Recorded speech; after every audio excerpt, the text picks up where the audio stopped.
I'm Captain Kirk. Fascinating. I'm a doctor, not a mechanic. Thank you, love you. Mwah. Most illogical. Aye, sir. Well, that was different. Yep, lousy, but different. Places, please, and here we go. Welcome, Ferengi, Gentlemen, Bears, Chickens, and Things, to episode 111 of the MuppeTrek Podcast. I'm Steve. Oh, no, there's Ferengi here. Okay, I'm Jarman, and we're here to compare, contrast, and confer about our two favorite franchise. And what are those, Steve? The Muppets and Star Trek. We're going to be doing one-to-one reviews of the Muppet Show and Star Trek The Next Generation. I have the wrong thing written here. And tonight, we're covering the Muppet Show with special guest star Tony Randall and Star Trek The Next Generation episode, The Battle. So, Steve, what can you tell us about the wonderful, imitable, I can't say that word, Tony Randall? Well, Tony Randall was an American actor and singer. His biggest role, and the thing he's most known for, is playing Felix in the TV version of The Odd Couple. That's right. Over his, I think it's like a 6-decade career, he was nominated for 6 Golden Globes, 6 Primetime Emmys, though he only won 1 Emmy out of that whole pit, out of that whole bag. But he was nominated a lot. What does our audience know him from? Well, if you love classic television, you know him. But otherwise, our generation really doesn't have any recent reference to him. Well, there's the Gremlins 2 thing. That's kind of close. What? I told you about this last time. He's the sophisticated gremlin in Gremlins 2. Oh, that's right. Okay, maybe that's it. There we go. Jarman nailed it. Because I already forgot. That's right. Tony Randall played the sophisticated brain gremlin. It was a great part of that movie. I remember that fondly. But yeah, so what's he up to this week? Well, God damn it. All right. On stage. I thought you were asking me. I'm like, I thought you had that written down. Damn it. Tell me, Jarman. No, I'm just in the wrong note all the time. Well, I guess I could tell you. I don't remember too much. On stage, cave pigs chide their children for poor behavior with the song Yakety Yak. Don't talk back. Saber-tooth tiger is there. Up next, some very fancy gentlemen in wigs playing strings and piano, and I think it was an oboe. I don't know. It had a thin reed. I think that's oboe. Yeah. Get involved in like a poke fight, and there's a fire and then an explosion. Following this, we get a Muppet News flash where a conductor is nearly electrocuted when he gets his baton in a socket. And then the newscaster makes fun of this recently terribly electrocuted man, and he attacks him on live television. It is atrocious. Kermit finally introduces Tony Randall. Kermit is like joined by I don't understand this reference. So if someone gets it, let me know. Which one? So he's like, he mentions in a time of, I think it was like, in raccoon coats, I think, was the reference. I didn't get the reference either. And then the 2 raccoons come out with barrels on and say, well, he's got to give our clothes back. I don't understand. It's something dated we don't get. No, it's just a full-length coat made of raccoon. Oh. They look boss as shit. Most of these guys are also wearing bowlers. Man, I want one of these now. What was the original reference? I think it was a raccoon coat. Oh, okay. Gross. Yeah. Okay, so cool. Sorry, I had to look that up on the spot. So Kermit, this is actually a number here that is cut from Disney Plus, assuming for rights issues. Is the musical number Tippy Tin. Yeah, I watched it on YouTube because I saw it was in the description. It was actually really good. It was. And Tony Randall, I had to look up because I was like, is that really his voice? And I had to look him up singing otherwise. And I was like, oh, yeah, that's his voice. Yeah, he's a good singer. So I assume it's rights issues, but it wasn't in here, but it was good. Yeah, I'm glad I watched it. So then hitting the stage is a carnival worker singing, I've got a lovely bunch of coconuts. His ape and wife join him. The coconuts eventually join in as well. Dr. Teeth then takes the stage for a solo number and performs Poison Ivy, and vines slowly overtake him as he's playing. We then find ourselves in the swine trek with pigs in space. The men discuss the fact that Miss Piggy seems to be made out of stone and she's in the cockpit. They use space tech to unfreeze her. Piggy is outraged, so they just change her back.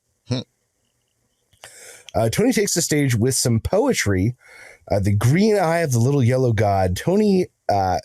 Scooter comes out and advises Tony of a magic word, pigskin. Tony says pigskin. Piggy stops being a statue. She is pissed, but he promises that he was only saying pigskin because the poem's about football, and some football players show up, and he gets them under control, and they all sing "Oh Wisconsin" or "On Wisconsin." Kermit takes the stage to thank Tony one last time. Tony turns Kermit into stone. Muppets flood the stage, and that is what we call the Muppet Show. I forgot the backstage plot, so that's not what they call the Muppet Show. Backstage, Tony is reading like a book of spells, turns Piggy into a statue, and can't get her undone. Everyone is incredibly mean to Miss Piggy. Yeah. And she is just dragged through this episode as an unwilling participant. Tony tries some magic, and poor Schooner then is victim to it. And then Tony only accidentally turns her back into regular by saying pigskin. Although, to be fair, Miss Piggy is a terrible abuser, so they can be mean to her if they want. I guess, but man, this felt like a lot. And that is what we call the Muppet Show. Yeah. So, Jarvin, what did you think of this week's episode with Tony Randall? I think I like Tony Randall a lot in general, but I think he did a great job with what he was given the episode. He's very likable and funny and just like seems like a sweet guy. And it's just a shame they didn't have more characters for him to do, because he's obviously capable of doing, he could have done great characters with costumes and stuff. I'm sure he would have thrived in that. So it's weird they gave somebody nothing to do with that. He played himself the whole time. So it's I felt like a missed opportunity. And also that he can sing. Like usually they would do more musical numbers because he can sing. And so we only got that one that was cut, the TP10. And it was really good, but it's only on YouTube. So that was strange as well. But otherwise, I think the musical bits and stuff with the Muppets were great. Like the piano catching fire with like the classical instruments was fun. And the Lovely Bunch of Coconuts is a wonderful song. Even the, little Poison Ivy song.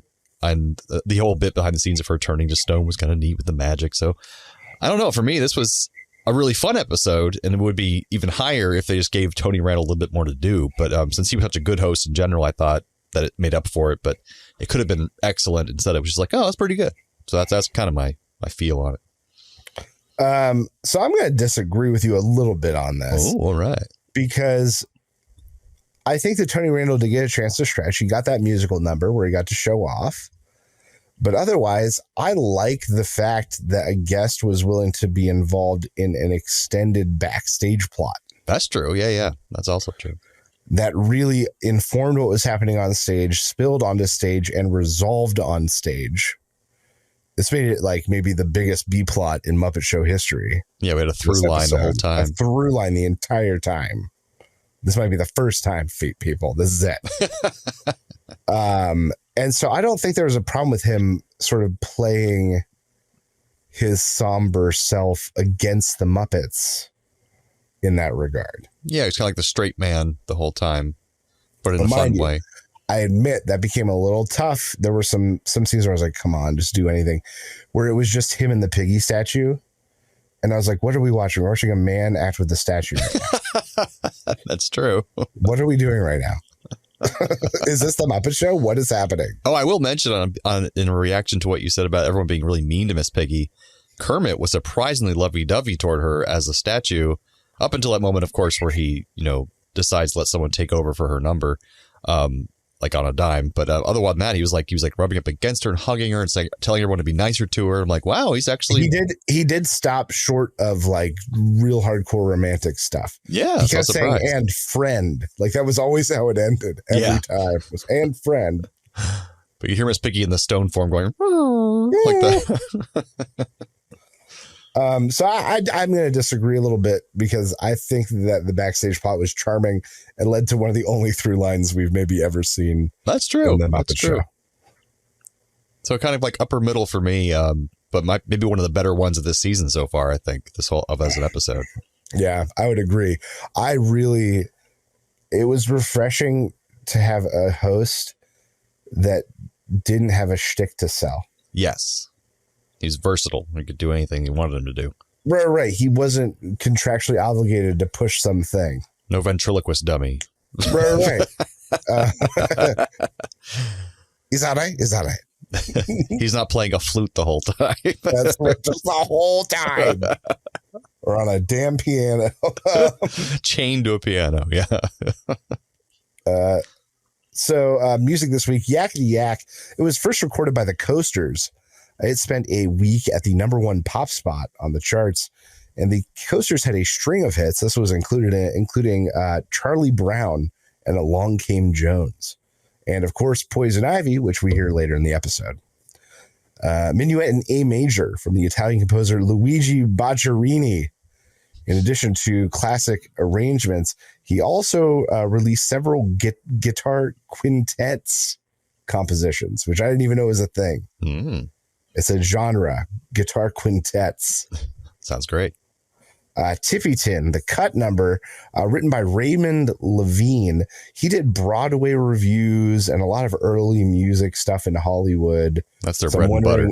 So I'm wondering if maybe that's where the rights are caught up. Mm.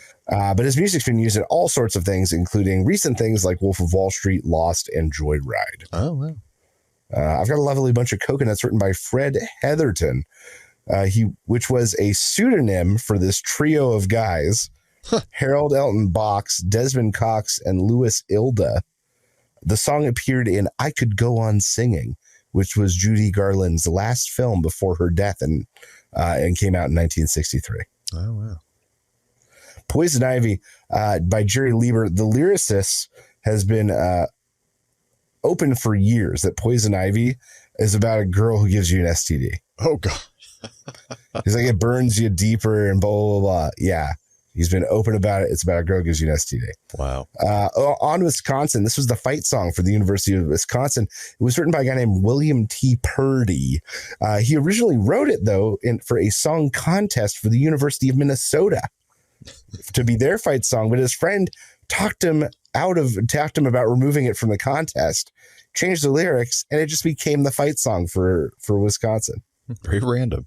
Just like that. It was that good that two universities had to fight over it. It is a fight song, after all. It is a fight song. Sharon, what do you think was the best Muppeteering moment this week? Kind of a different one for me, I guess, is the Muppet creation aspect of it.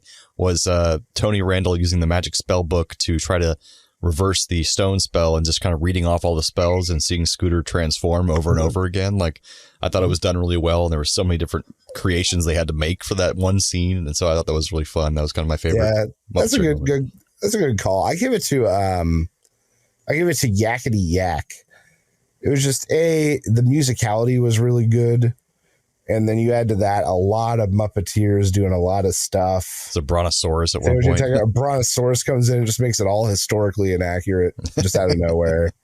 So I'm going to give it to Yakety Yak. Understandable. So, German, what happened on this week's episode of Star Trek? Battle. The battle. Well, the Enterprise received a distress signal from a nearby Ferengi vessel, and since the Federation is trying to make friends with the Ferengi civilization, they're inclined to help them out, but the vessel tells them to wait for a while, strangely.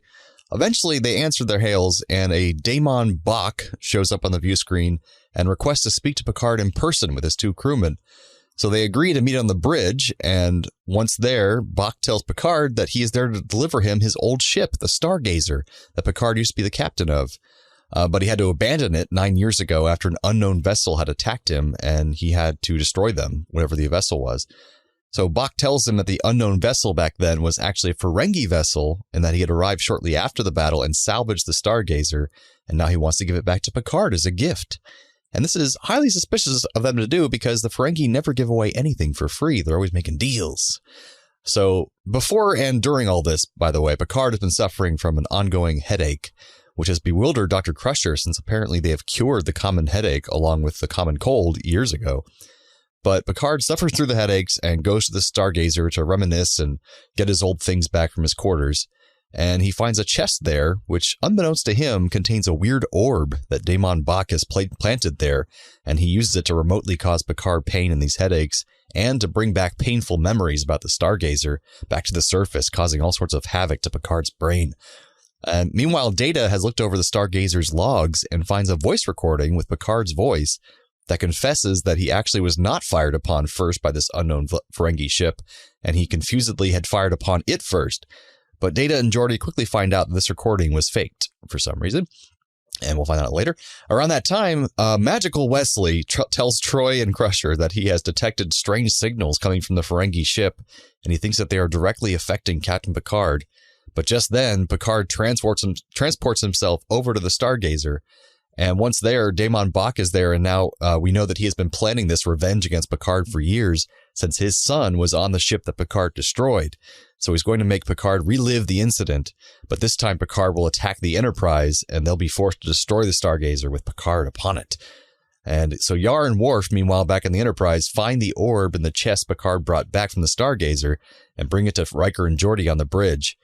And Riker then secretly talks to the number one of the Ferengi crew and convinces him to talk, which lets him find out that the orbs are banned devices on Ferenginar, these thought-producing devices, and that he will investigate his daemon and figure out what's going on, because the crewmen don't know what's going on with this.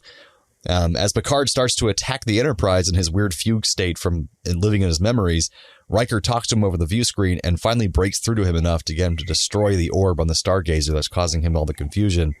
This breaks Picard's trance, and he is safely brought back to the Enterprise. And the Ferengi number one says they have taken their daemon under custody for engaging in this unprofitable venture, as they put it. So everything is saved. The daemon Bach is taken under control, and that's the end of the episode. So, Steve, what did you think of this episode? All right. So some things I liked. I loved that they're sort of writing the ship on the Ferengi, because their introduction was not great, as we discussed. Right. So to see them be a little bit more cunning, cordial, capable of planning, and that sort of is great to see. I agree. Great to see them bringing the Ferengi up. I like that we got some good Riker moments. He's gonna take over. I loved the second in command to second command stuff. Yeah, I like that. And I thought it was cool to get a little bit more history on Picard. Yeah, I agree. And, that background. It's one of the first history we get.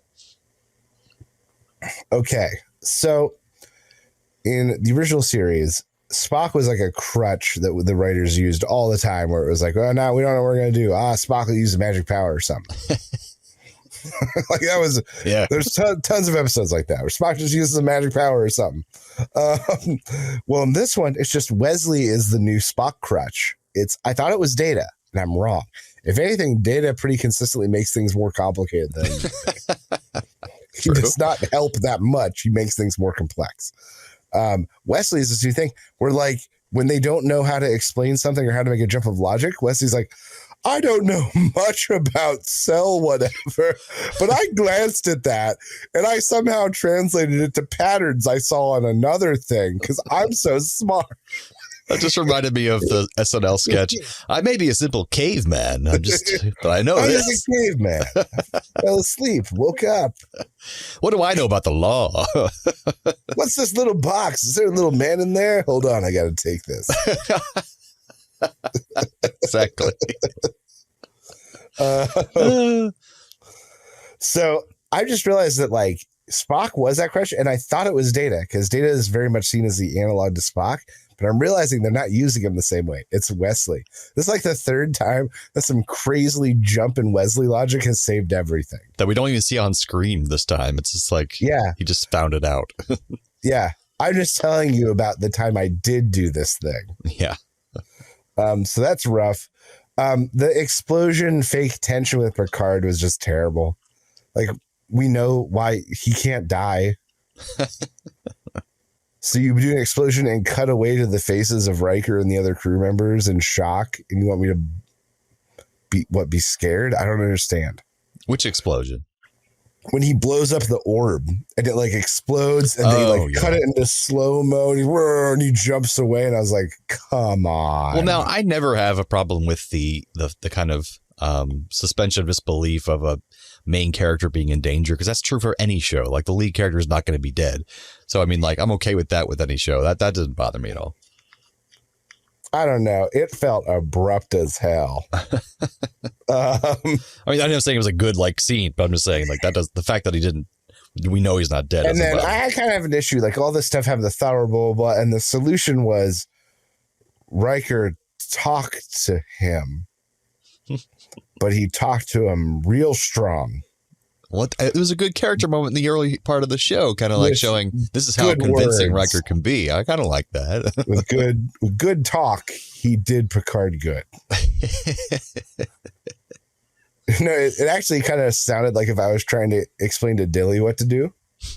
Your little boy. Dilly, listen to my voice. Listen to my voice. All right, find the silver orb. No, the silver orb. Find the silver orb. Yeah, that's it. Okay, good. Now smash it. Smash orb? I know. We normally say no, smash it. Dilly, smash it. That's what it was like with Riker Picard. That's fair. So ups and downs. I did enjoy this episode, though. Between them really giving the Ferengi a chance to come back a little bit. Yeah, it was a nice middle ground of like the terrible Ferengi we saw and then what the Ferengi will eventually see in Deep Space Nine. They're kind of more fully fleshed out and interesting, and they're really conniving and you're kind of a danger. Whereas there's kind of a middle ground. They were still a little weird moving around a little bit on the bridge, but they were getting towards their conniving nature a little more, which is nice. Well, yeah, and even you get that little glimpse at their society, or at least command structure, in that the second in command is able to remove him for an unprofitable venture. Yeah. He did something that did not benefit the company or whatever. And that's un-Ferengi. Yeah. And that is what removed him. Not because he did a terrible thing, a conniving thing that risked war with another people. That would have been fine if it made profit. Right. Just because they lost money on it. Exactly. He gave away a ship for free. What an idiot. I mean, he brought in catering 3 times a week. It kills the budget. You would know. I do. So a better episode than we've been seeing, obviously, I think. Yeah. A more solid episode. I would agree with that. Still not even near the best that we'll get in season 1, but like this is finally getting towards a nice middling episode. I'm excited. I feel after there were like 2 or 3 in a row where I was like, man, is this going to be it? This sucks. Well, they just used the same thing like 2 episodes in a row at one point. I was like, what? Well, that was my only complaint about this is that they did have like 2 or 3 episodes now we've already seen where Picard his mind is altered and he's taken off the ship because of it. Like they've done that like 3 times now. So I'm like, okay, we're done with that. Well, here's the thing. Here's what we're suffering right now. This is first season of a show. Mm-hmm. In the first season of a show, the producers know who they're trying to sell with that first season, but they don't know who's going to be popular yet. Mm-hmm. And that was even more so true in the time of television where this was made, where there were long production times. So like they had to know who they were selling out the gate. And then after the season was out, suddenly this character is popular. Oh man, we can beef him up next season. Like, but this is just in a different time of television where this first season, it's like Picard. Yeah, you're not wrong because Data becomes kind of a breakout hit, and they definitely focus a lot more on Data in seasons and going forward. Gets much bigger parts. Absolutely. But this first season is just all Picard all the time, baby, because that's who they were selling. They were selling Stewart, the Shakespearean actor. Yeah, exactly. So I bet you 2nd, 3rd, 4th season is going to be just crazy compared to this. Yeah, much more ensemble, get much more history of all the other characters. There's, it's less Wesley saving the day of everything. So that all kind of happens. Good. So some trivia for this episode. Hit it. The term Picard maneuver is used to describe a tactic of making a micro warp jump before firing weapons. And then later as a private joke among the cast, this term was used to refer informally to the way that Patrick Stewart's uniform shirt would constantly ride up and he would tug it back down. And there's actually huge supercuts online where you can see every time Picard will stand up or sit down, he pulls down his shirt to make it straight again. And you won't see that in season 1 because they're all wearing unitard uniforms right now where they're all one piece. And they had so many complaints. This is just Jarman commentary. They had so many complaints from the staff or the crew of the show that it was so hard to go to the bathroom in these things. They finally made them into 2 pieces by season 2. So that's when you start getting the Picard maneuver where he pulls his shirt down. And I was telling Jolie this last night when we watched this, that I was so pissed at a trivia night once where they said, what is the Picard maneuver? And I wrote down the answer when Picard pulls his shirt down. And they're like, nope, that's wrong. It's the tactic of making a micro warp jump before firing weapons. Like, what the fuck is that? I never heard that in my life. And I totally forgot about this episode where they mentioned this. And I'm like, the actual Picard maneuver in canon is when he does this. I'm like, oh man, come on. All the fans know it's when he pulls his shirt down. The Stargazer was originally going to be a Constitution class starship like the original Enterprise, like Kirk's. But the production team eventually decided they want to keep that ship special and not make it generic. So the name Constellation class for the Stargazer was chosen because it would be easily redubbed over Geordi saying Constitution class, because they had already made the episode and they had him come in and just like redub Constellation class instead of Constitution class. For all you ship nerds out there. A blooper from this episode exists that you can find on YouTube on a gag reel included with the Blu-ray Season 1 disc set. On it, Brent Spiner, as Data, walks through the Stargazer bridge, and upon seeing the dedication plaque, he reads it using an imitation of James Stewart's voice and then saying, "For God's sakes, Mary, they built this thing in Bedford Falls." This episode marks the first time Wesley wears his rainbow striped shirt, a costume he wears in every scene in which he appears for the rest of the season. So get used to that shirt, because that's all he wears now. Larry Forrester's script for this episode, his second for The Next Generation, originally featured several scenes on board the Ferengi ship to further cast light on their culture, but they were never filmed. So that would have been good and bad, because I don't like the Ferengi so far, but it would have been nice maybe to flesh them out a little bit more. So that would have been kind of a nice thing. Toward the end of TNG's run, this story has a sequel in an episode called Bloodlines in 1994. So we're about 7 years away from that one. This episode contains what Will Wheaton considers arguably his least favorite Wesley moment of all time, namely when he tells his mother and Troy about what's been causing Picard's strange behavior, and then therefore easily solving the episode's problem when none of the other characters have any clues. He then says, adults, after they leave the room without thanking him. So he says that's his least favorite moment of all time. And the last one here, the loss of the Stargazer is established as happening 9 years prior to these events. Picard has, by this point, been commander of the Enterprise D for less than a year. That leaves more than an 8-year gap in his service history that is never truly addressed in any Star Trek work, and I couldn't believe that. So I looked it up. Even in the show Picard that I just watched, there's no mention of what the hell he was doing between Stargazer and Enterprise D. There's only one book that even talks about it, which is technically not canon. And so it's weird. They just kind of just left that 8-year gap empty. But with all the canon we have out there, it's never explained. So that's what we need. Young Picard, or like slightly younger Picard. Yeah. Well, I'm sure we'll get that series at some point. Yeah. Give me youngish Picard. So Steve, what are our Trek Connection, Muppet connections this time around? All right. So 1961, William Shatner was a budding young actor in Hollywood, but he wasn't getting the big roles he wanted. He was playing little bit parts, and which just wasn't going the way he wanted. So he wrote an episode for a mystery show called Checkmate at the time, with himself as the lead. The studio liked it, picked up the script, but they didn't take him. They ditched him immediately, and instead passed him up for another relative newcomer and not an actor, Bob Newhart. He was just like a newer name, and Shatner didn't get it. Shatner didn't interview. He was like, I didn't understand, the comedy guy. But then Newhart lost the role to Tony Randall. Whoa. Who did the actual episode of Checkmate. What a connection. And then, of course, as we all know, Tony Randall played the voice of the Brain Gremlin in Gremlins 2. Also in that movie was Robert Picardo. Oh, yes. Who played Forrester in that movie, who also played the Doctor in a hologram in multiple incarnations of Star Trek that we haven't gotten to. And the writer of this episode, his name is Larry Forrester. Holy crap, it all comes around. That's weird, man. I feel like I'm that guy with the crazy hair and I think it says aliens. Not saying it's aliens, but aliens. Aliens. Well, it makes sense because they're the same episode, because both episodes feature a device that fundamentally alters someone.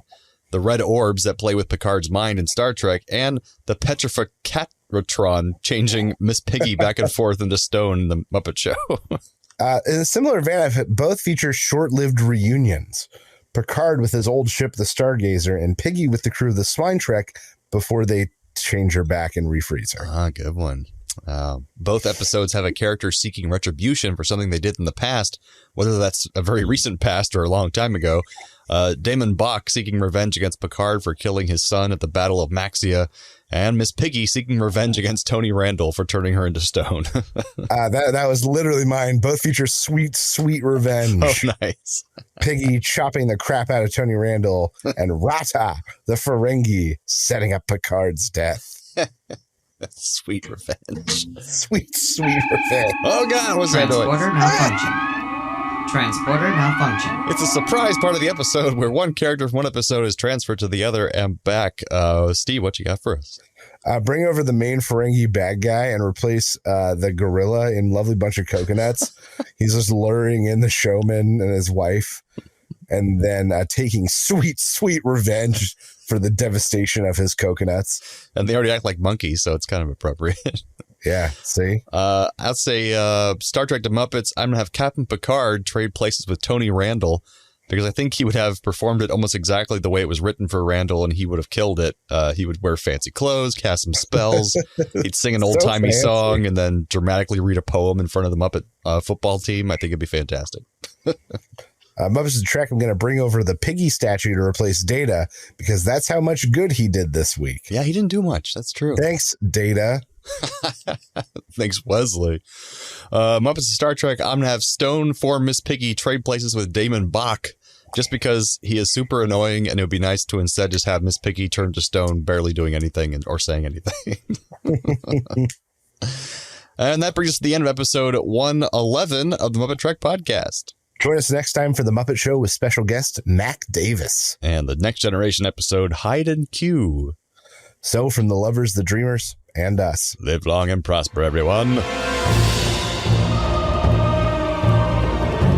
Thanks for listening to the MuppeTrek Podcast. Be sure to follow us on social media on Facebook and Twitter.